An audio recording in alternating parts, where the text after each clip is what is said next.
Cade Cunningham had himself a tremendous rookie season, but that does not mean it didn't come with a few rough patches and a few adjustments that he had to make throughout his rookie season to get to where he was at the end of the year. We're going to talk about what was the main adjustment that Cade Cunningham made in his rookie season that launched him into looking like the franchise player the Detroit Pistons need moving forward in today's episode of the Locked On Pistons podcast.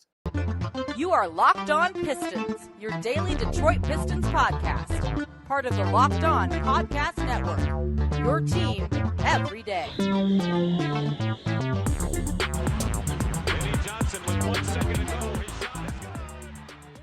What's the deal? Welcome back to another episode of the Locked On Pistons podcast. Per usual, I'm your host, Kuka Hill. You can find me over on Twitter at Kuka Hill. I want to thank you guys for making Locked On Pistons your first listen of every single day. We are free and available on all your podcast platforms. And if you haven't already, head to the YouTube channel at Locked On Pistons. Hit that subscribe button. It's the best way to support the podcast. Or if you listen to this on one of the podcast platforms, another great way to support the podcast is go to whatever podcast platform you are listening to this on, leave a 5-star review. That's another great way to support the podcast. Again, just to give you guys another update, we are going 3 days a week for the next month or so during this dead part of the off season. We're still going to be coming with content, obviously 3 days a week, but just not as the normal 5 days a week. So if you guys are a little confused or you see a little less episodes, that's why.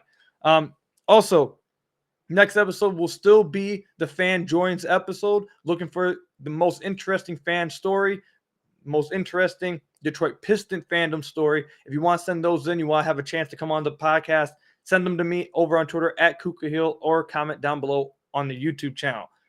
But anyways, let's go ahead and get into what I want to talk about on today's podcast. So throughout last season, this was a topic that we talked about, I feel like a lot, especially at the beginning of the season. And that was Cade Cunningham's struggles at the beginning of the season, some of his efficiency, what he was struggling with, health-wise, all those kind of things. Cade had a lot of adjustments that he needed to make. But there's one, and I shouldn't say one because there's a lot of adjustments within this one topic we're going to discuss. But it's just one overall adjustment, I guess, that Cade made that completely shifted his rookie season, that completely shifted the way people are going to be looking at him or were looking at him outside Detroit as the season ended. That caused him to have the month he did in March that was only comparable to Michael Jordan. There was a big adjustment that he made that allowed all of those things to happen. And that adjustment is the complete change to his play style. If you guys remember, at the beginning of last season, I think it was within his first, week or two playing. We came on the podcast and I talked with you guys about he's taking too many threes. I think right now, either one, he's not completely healthy, he can't explode to the rim, or two, he's just settling too much for outside shots and it's hurting him. And there's a few stats you can look at. And again, you can look at a few different stretches. We're going to look at one complete, hard date we're going to put the cutoff at and look before and after a little bit later. But if you just look at his first 30 games with the Detroit Pistons, he was taking 7 attempts from deep per game. Way too many threes. If you look at the rest of the games he played the rest of the season, 34 games, that dropped to 4.5 attempts a game. And his efficiency jumped. The first 30 games, he was shooting 38% from the field. The last 34 games, he was shooting 44% from the field. And that has a lot to do with the fact that he was cutting down on the dribble pull-up threes, the catch and shoot threes. He was relying way too much on the outside shot. And why do I think that is? I think it was because, one, he dealt with that ankle injury coming out of training camp. I think he probably wasn't 100% healthy. He had to work himself into that 100% health and get his explosion, his burst, his first step, all those things back to where he felt more comfortable going to the rim and doing other things besides settling for outside jump shots. I think that's one. But also, two, I think he was just settling himself. I think he didn't have the aggressive mindset that we wanted him to have or that he ended up having for the majority of the season after the first 30 games of the season. I just think that was part of his, development, something that he had to learn as a rookie. There's a lot of things that rookies have to learn. Heck, second-year players, third-year players, four-year players all have to learn. They're constantly getting better. I think one of the things that Cade had to learn during his rookie season and one of the things he had to develop was a different type of play style and realize what play style was better suited for him and caused more success for him. Even though I do think a little bit of it had to do with his health, that obviously him coming out of training camp with that ankle injury.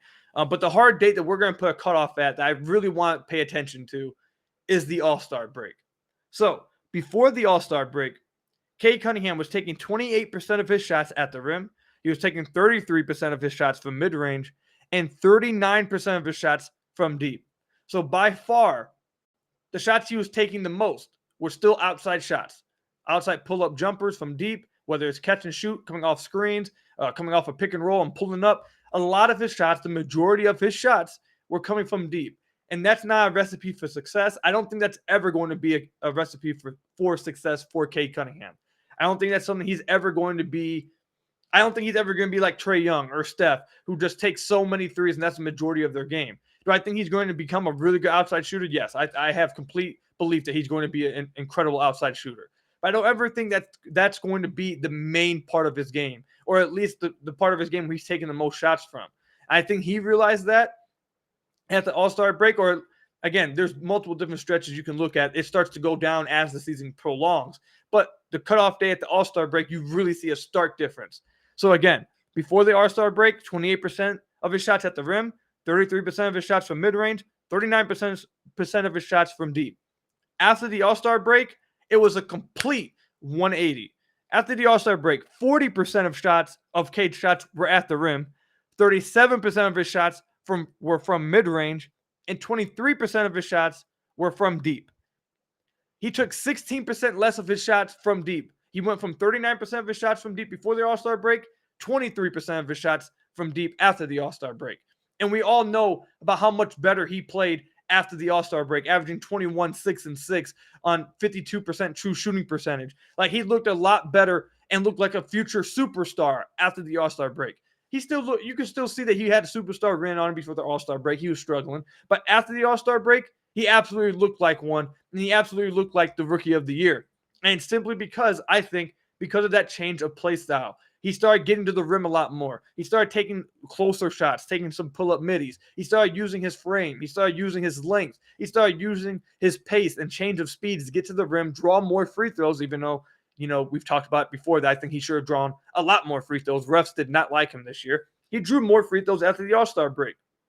And this is because he was attacking the rim more, he was more decisive, and he was using his body to his advantage. And that's something I think you're going to see for the rest of Cade's career. Do I think he'll probably take a little bit more than 23% of his shots from deep throughout his career once he gets better shooting from outside? Yeah, I think you'll see a little bit of an increase. But I still think you'll see the majority of his shots going at the rim, which is good. I still think that he's probably going to be one of those players who's a 3-level scorer, a guy who likes to shoot from the mid-range. I think that's good. I think that should be what Cade Cunningham does. And just to speak on these numbers even more, after the All-Star break, Cade Cunningham ranked in the 71st percentile from long mid-range. He shot 50% on what Clean the Glass considers long mid-range shots. He was in the 61st percentile on all mid-range shots. All mid-range. He shot 43% from mid-range after the All-Star break. He also ranked in the 88th percentile in all mid-range shot frequency, which means he took some of the most mid-ranges in the entire NBA after the All-Star break, while being one of the best at shooting them. So he had incredibly high volume and was one of the more efficient players in the NBA at taking them. So again, I think Cade saw what he's going to be successful at. I think it took some of the struggles at the beginning of the season for him to realize, okay, I shouldn't be relying so much on the outside shot. I need to adjust my game. I need to get to the rim more. That needs to be the main part of my game. I need to take more mid-range shots. I like that shot. And then when defense are willing to give me the outside shot, then I'll take it. But it shouldn't be what I rely on. It's going to hurt my efficiency. I'm not going to play as well. And you saw that after the All-Star break. I fully expect Cade to continue that for the rest of his career in Detroit. Majority of his shots taken at the rim.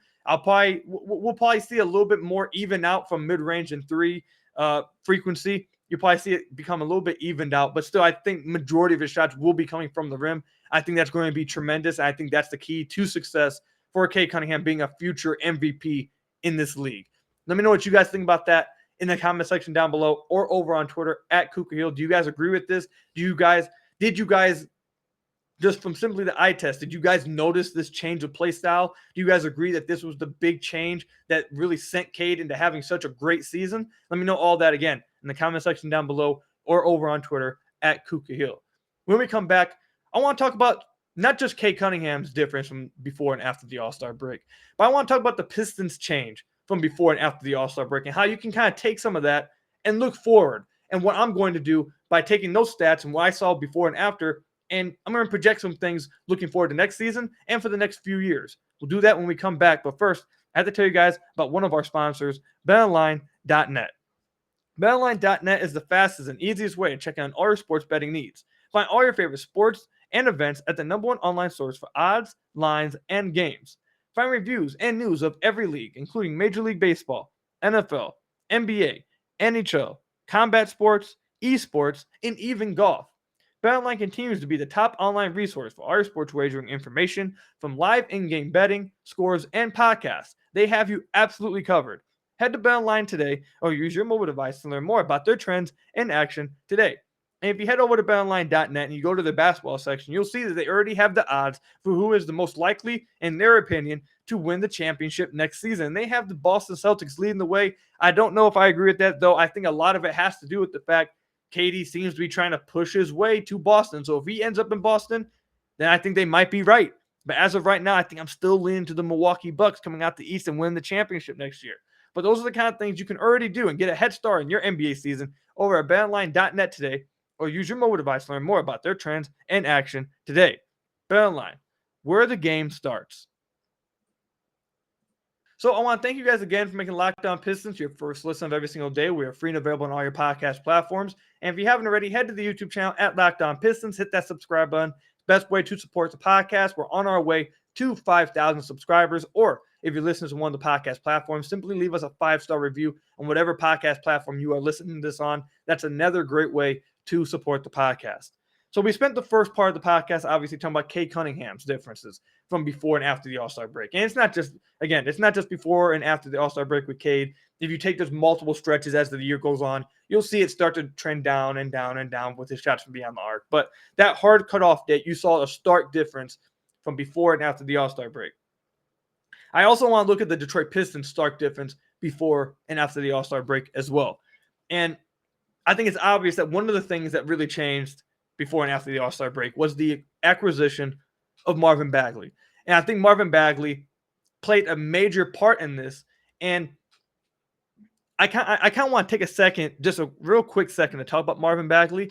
I think Marvin Bagley is going to be, outside of Killian, actually, I won't even say Killian because I feel pretty strongly. I have a good sense of analysis, I feel like, on what I believe Killian can be, what he is right now, and what he needs to improve. All those. I think I feel pretty confident in my analysis of Killian.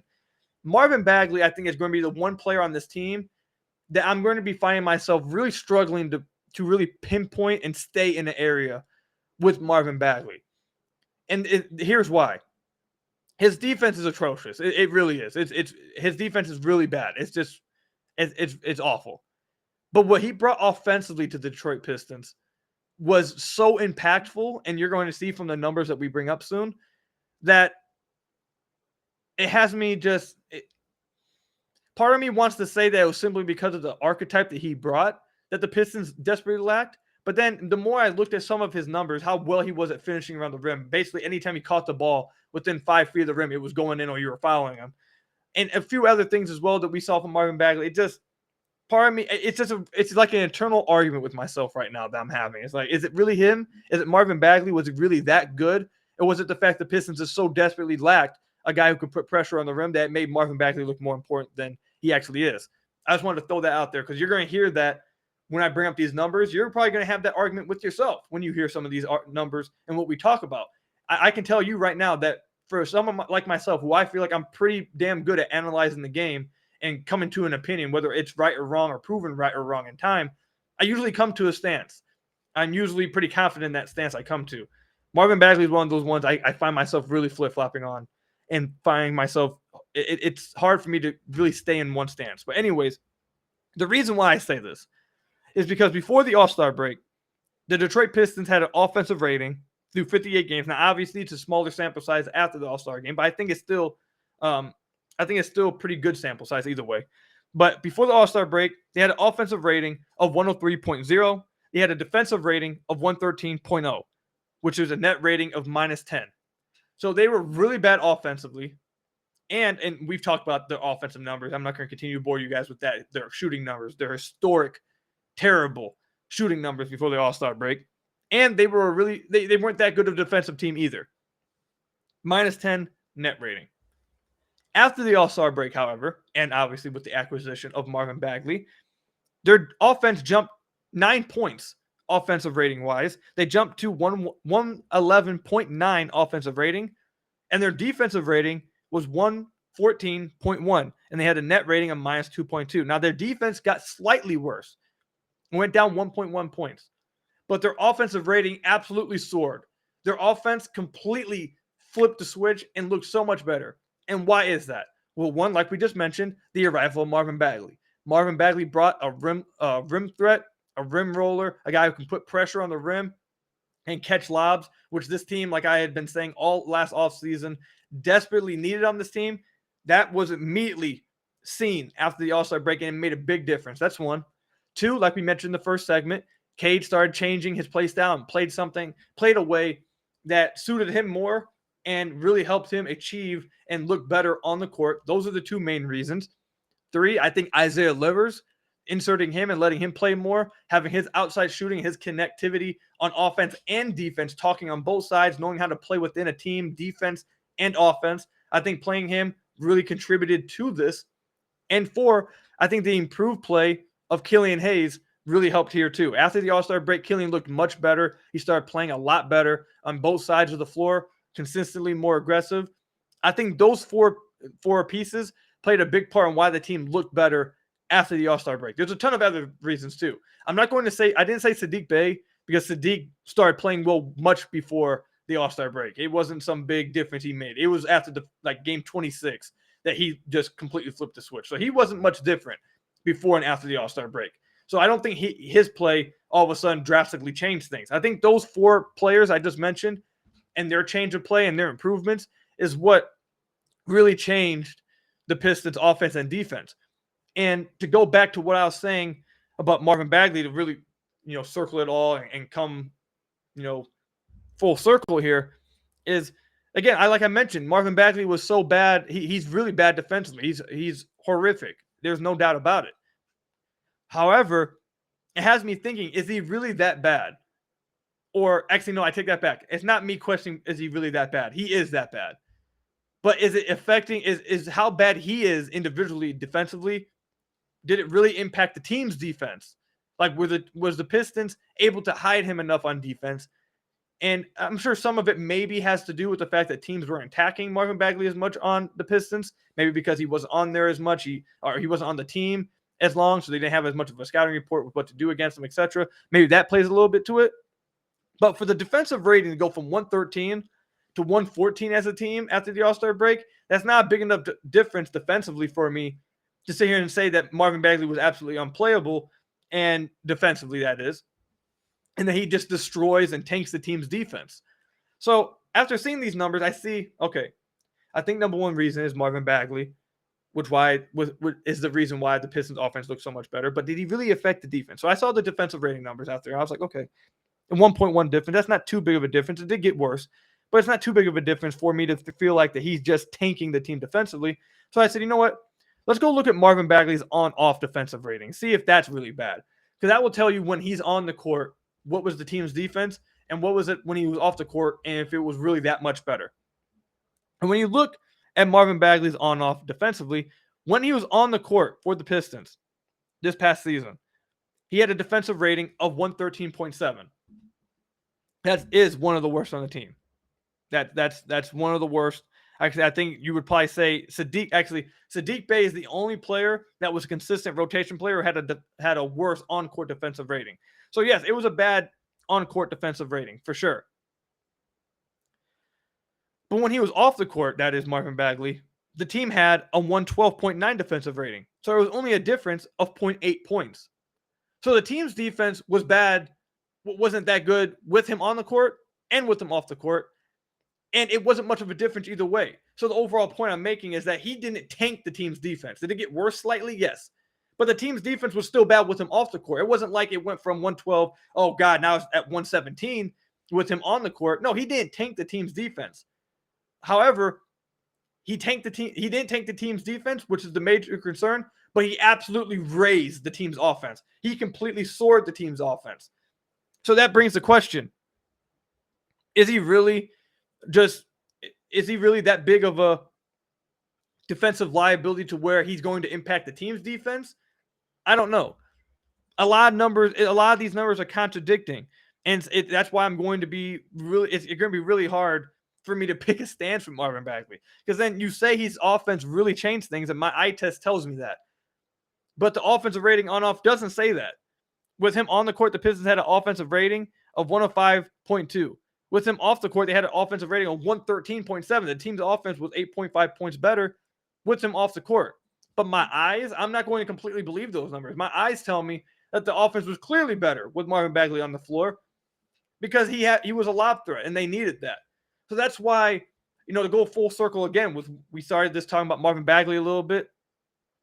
Full circle is that Marvin Bagley is going to be one of the more interesting players for me to watch this season because I really need to see what is it, because so many numbers are contradicting themselves. I don't know. And my eye test is contradicting the numbers, so I'm really struggling to feel confident in either stance I take on Marvin Bagley. So I think this is something they're going to have to figure out this season, and that's going to be what projects them. When I mentioned earlier, we're going to look at what the difference between before and after the All-Star break. We're going to use that to project that moving forward. That's why we're going to use what we see from Marvin Bagley's upcoming season to project what his role is on this team moving forward and what this team needs moving forward. Because you would say that Marvin Bagley was a major difference for why their offense looked good after the All-Star break, but some of the numbers don't back that up, even though the eye test seemed to do it. And you would say the defense was really bad with him on the court, but then the numbers also don't back that up as well. So it's crazy. But nonetheless, I think the team realized after the All-Star break they need spacing, they need a roll threat, they need a lob threat. And Cade Cunningham realized how he needs to play the game of basketball, how he's going to become a future MVP in the NBA. And all three of those things are things the team should put emphasis on, not just next year, but for all the years moving forward. Giving Cade space, outside shooters, guys who know how to play within offense and defense, how to connect an offense and defense, a la Isaiah Livers, and a lob threat, a guy who can put pressure on the rim that can open up some driving lanes and put some gravity rolling to the rim so Cade can get to the rim and get to his spots in the mid-range a little bit more, a la Marvin Bagley, or maybe someone better than Marvin Bagley who can be better defensively as well. That's something they got to figure out this season. But that's my takeaway. I was looking at some of the All-Star numbers, or some of the numbers before All-Star break and after it, and these numbers were really jumping off to me. I wanted to talk about on the podcast. Let me know what you guys think, though, about this. Where do you guys stand with Marvin Bagley? Do you guys think as well that he's going to be one of the more interesting players and one of the harder players to really evaluate on this team? Do you guys agree with that? What do you guys think about Cade's play before and after the All-Star break? What do you guys think contributed to the team's difference in before and after the All-Star break? Do you guys agree with the 4 points that I brought up? Do you guys think there's more points? Let me know all of that in the comment section down below or over on Twitter at Kuka Hill. When we come back, the Detroit Lions on Hard Knocks. So it got me thinking, would this Detroit Pistons team, if the NBA had their own version of Hard Knocks, would this Detroit Pistons team be a good team to have on Hard Knocks? Do I think it'd be interesting? We'll talk about what I think it would go like if this Detroit Pistons team had a Hard Knocks, if the NBA had Hard Knocks, if they featured the Detroit Pistons, how I think it would go and how it would be received. But first, you guys got to hear from some of our lovely sponsors. So I want to thank you guys again for making Locked On Pistons your first listen of every single day. We are free and available on all your podcast platforms. And if you haven't already, head to the YouTube channel at Locked On Pistons. Hit that subscribe button. Great way to support the podcast on our way to 5,000 subscribers. Or if you're listening to one of the podcast platforms, leave a 5-star review on whatever podcast platform you are listening to this on. That's another great way to support the podcast. All right, so the Detroit Lions, I'm not going to sit here and assume that every single one of you guys listen to the Pistons, the Locked On Pistons podcast is a Lions fan. But I'm going to assume a lot of you guys are, because I'm assuming a lot of you guys are from Detroit, or at least live in Detroit or around the area. They're on Hard Knocks, and they just had the first episode by the time you guys listen to this, I think 2 days ago, and everyone's loving it. Dan Campbell has been absolutely amazing. He's the face of the Detroit Lions, for me, their franchise right now. And he's just so much fun. The team has so many fun characters, fun personalities on their team, guys to root for. It's just an enjoyable watch and so interesting and so much fun. So it got me thinking, what if the NBA had a Hard Knocks? And what if they picked the Pistons? Do I think they would be as entertaining? Do I think they would be as fun? who would be the more fun personality on the team to watch, do I think? So to answer that question, no. I don't think that this team would be as enjoyable to watch on a Hard Knocks NBA version as the NFL, or as the Detroit Lions, I should say. Number one reason is their head coach. Dan Campbell is probably the most interesting coach in the entire NFL, to be honest. Like he's going to give you a soundbite. He's going to give you a fun quote. He's going to say something absolutely off the wall. He's going to motivate his players. He's going to get out there, do the jumping jacks, the runs, the up downs, all those things with the team. Like that dude is psychotic. That dude is crazy. And then you got Dwayne Casey, who Dwayne Casey's a great person, great man, but he's not as interesting as Dan Campbell. And if Hard Knocks NBA version were to reveal to us a version of Dwayne Casey we don't know, all of a sudden he's more interesting than we think, heck, maybe the NBA should do it. But from what we all understand and from we all have seen from Dwayne Casey, not just in Detroit, but with Toronto, I don't know if we would say that Dwayne Casey would be the most interesting head coach to watch in a Hard Knock. I don't know if he's raising the ratings for a Hard Knocks Pistons version. So I think that's probably a big difference there too. So I think the simple fact that the Lions have a head coach that really makes it fun to watch. I don't think the Pistons have a head coach that would make it as much fun to watch. Do the Pistons have players that would make it really fun to watch? I don't know. I don't know if they have like personalities like the Lions players do that would make it like an insane watch. Like I don't know if there would be much drama, because Hard Knocks has had drama over the years in the NFL. So I don't think the Pistons would have like a lot of drama to have you be like, oh God, what the hell just happened? I don't know if that would happen. I don't think the Pistons have a ton of trash talkers on their team. I know Sadiq was doing a little bit trash talking to like opposing teams, but like I don't think they have any outward personalities who are just like shit talking each other. I don't think they have one of those on the team. If they did, that would make it fun, but I don't know if they do. So I think that would make it a little less fun to watch. I think obviously it'd be really cool to watch Cade and to see how Cade operates. But Cade is also one of those, like Cade is like a prototypical QB. Like he gives you the QB answer. He's not going to give you like some crazy ass quote. He's not going to do any off the wall things. He's not going to do something that has you saying, oh God, what the hell did he just do? Like he's not going to give you any of that. He's going to give you like the prototypical QB answers, the prototypical QB leadership kind of things for the team. So again, I don't know if Cade would make it that interesting of a watch. I don't know. I think obviously we would just simply like to watch Cade behind the scenes. But when it comes to like interest, not just from in Detroit, but outside Detroit, to watch like a Hard Knocks version with the Pistons, I don't know, man. I don't think that Cade would raise it like that. I don't know if he has that, at least right now. I don't know if he has that kind of outward personality, that kind of crazy personality that would bring people to want to watch. I don't know, man. I think the player who would have the best chance at doing like being that personality that draws some people in to watch, that maybe do some little wild things every now and then, maybe say some things every now and then, like, oh God, okay, fair enough. Like that kind of thing. I think it's Jaden Ivey. I think Jaden Ivey's the one guy who on the team may be a shit talker, may draw people in, be like, oh, he's talking a hell of a lot in practice. He's talking trash to these guys. He's getting in them. I think he's the one guy who could do that and make it interesting to see practices and behind the scenes. I think he's the one personality who is kind of outward personality. I think he's the one guy on the Pistons who is actually active on social media. So there's that too. So I think Jaden Ivey would be the biggest draw on the team. I do think so. Sadiq, I know Sadiq was talking a little bit to opposing fans, but still I think Sadiq's somewhat of a reserved person, a hard worker. I don't know if he's doing a ton of trash talking. I don't know if he's going to be a personality that draws people in. I don't know if Cade is. Isaiah Stewart, maybe, but I think it's more from like a physical standard, not just a perspective, not a like personality perspective. I don't know. I don't know if Stu does it. I know for a fact Killian wouldn't do it. Isaiah Livers, I don't think Marvin Bagley does it. So yeah, man, I don't think the Pistons, so to end this segment, I don't think the Pistons would be the greatest pick for a Hard Knocks team right now. I don't know. I don't think they would be the greatest team for a Hard Knocks NBA version. But if they did, I think Jaden Ivey would have to put the backpack on from an entertainment perspective. Again, we all in Detroit would probably just love seeing Cade behind the scenes. Whether he was a great like personality or character for TV for people outside Detroit, us Pistons fans, we would just love to see Cade in general, basically. But from like an entertainment perspective, I think Jaden Ivey would have to put that Gucci duffel on, and he would have to carry the entertainment perspective. So if he could do that, maybe.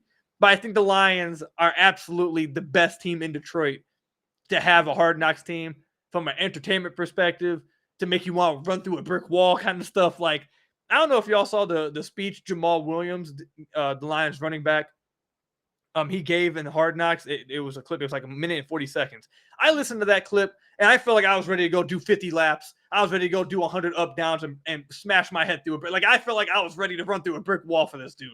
Like, I don't know how anyone can watch that and not want to go work out for like 5 straight hours after listening to that. I don't know if the Pistons got a dude like that. Maybe Jay and Ivy that can give like that kind of speech. And I don't know, man. I just don't know. I think the Lions are the perfect team. I think the Pistons would not be the best selection in the NBA when it comes to picking a Hard Knocks team if they did it. If I had to pick some teams I think would be interesting, one, the Brooklyn Nets, the drama. Oh my God, it would be absolutely amazing to see the Brooklyn Nets. So Brooklyn Nets, the Lakers, I think that would be amazing because they have some clear drama going on there. The Lakers, a young team I think has those kind of personalities and has a lot of trash talkers. I feel like it would be some entertaining as hell practices to see from an entertainment perspective. The Houston Rockets, I think they would be a really good one. I think those would be my 3 main teams. I think those 3 teams would be really interesting to watch in a Hard Knocks kind of atmosphere. And if you guys have never seen Hard Knocks, I suggest you guys watch the Lions one now that they're on there. But you even watch past years' versions so you guys understand what the environment, what it's like, what a Hard Knocks is like series is like, so you guys understand what I'm talking about. So I think the Nets would be number 1 for me, the Lakers 2, I think the Rockets would be 3. That's my. I'm maybe missing a team. No, I'm gonna stay there. I'm gonna stay hard put. 3 teams right there. That's why I think the 3 teams would be the best if the NBA did their own version of Hard Knocks. But let me know what you guys think is like a best team to put on an NBA Hard Knocks version. What team is it? Is it the Nets, Lakers? Do you guys think the Rockets would be a good one? Do you guys have a different answer from me? Let me know all of that. And also let me know if you guys think this Pistons team would be a good entertainment-wise Hard Knocks pick for the NBA. Let me know all that in the comment section down below or over on Twitter at Kuka Hill. But that's all I've got for you guys today. Thank you guys for listening to today's episode. Thank you guys for making Locked On Pistons your first listen of every single day. We are free and available on all your podcast platforms. If you haven't already, head to the YouTube channel, hit that subscribe button. Best way to support the podcast. Leave a 5-star review on whatever podcast platform you are listening to this on. And until next time, we are going to be recording a Fan Joins episode. If you guys want to be in one of those episodes, send me your best Detroit Pistons fandom story.